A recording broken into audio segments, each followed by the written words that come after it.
না না, ব্যাপারটা আপনারা দেখবেন। অনন্তপুরে ওই বোম ব্লাস্ট নিয়ে কোনো অপোজিশন পার্টি যেন কোনো রকম বাড়াবাড়ি না করে।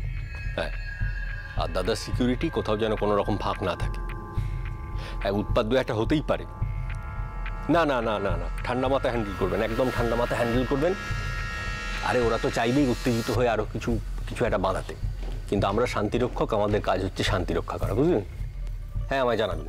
হ্যাঁ, এদিকে শুয়ে এসো। আরে এদিকে এসো। আরে তুমি এদিকে এসো। আরে কি হলো?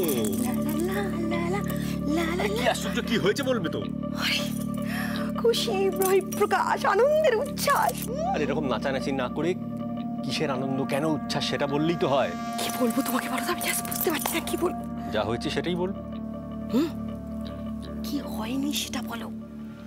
এই ফোন দাও তো, সারাক্ষণ ফোনটা নিয়ে হাতে হাতে সতীনের মতো লাগা, আমি ফেলে দেবো। কি করছো কি? কাজলে গেলে হবে?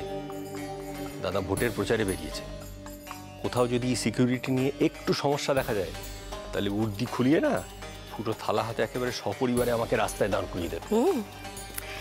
মোটেই না গো, সেটা কখনো হবে না।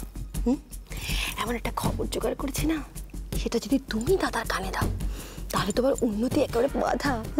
কেন হেয়ালি করছো বলো তো? একটা বড় সড়ো খবর জোগাড় করেছো, বুঝতে পারছি, কি সেটা বলবে তো? শুনবে? হ্যাঁ, শুনতেই চাইছি। আরে বাবা, ওই যে আরেকজন, জুতো জুতো জুতো মাথায় নেই, তার তো একেবারে প্রবল কুশা হয়ে গেছে। রিয়া, রিয়ার কথা বলছো? কি করেছো? সে তো আবার দুঃখ খোলসা করার জন্য লোক জোগাড় করেছে। কি বলছে কি তোমাকে? আরে বাবা, ঘরে আমরা সবাই গেলাম, কত কথা বললাম, সে কথাই বলে না। আর যে ঘর খালি হলো অমনি ফোন তুলে কাকে যেন বলেই যাচ্ছে।